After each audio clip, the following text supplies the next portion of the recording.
বৃহস্পতিবার দিন আমার টিফিন দেখো, এই দেখো, এই হচ্ছে বৃহস্পতিবার, এই পুজো জাস্ট শেষ হলো। প্রসাদ, কালকে রাত্রে লুচি করেছিলাম, লুচি, আর এই দেখো চা।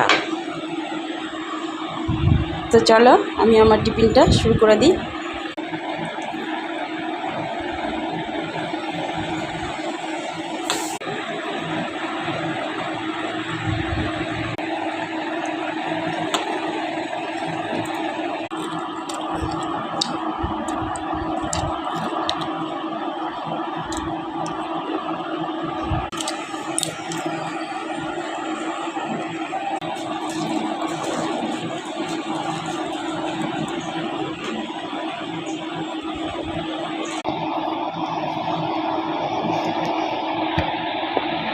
অবশ্যই কমেন্টস করে জানাও কেমন লেগেছে আমার টিফিন।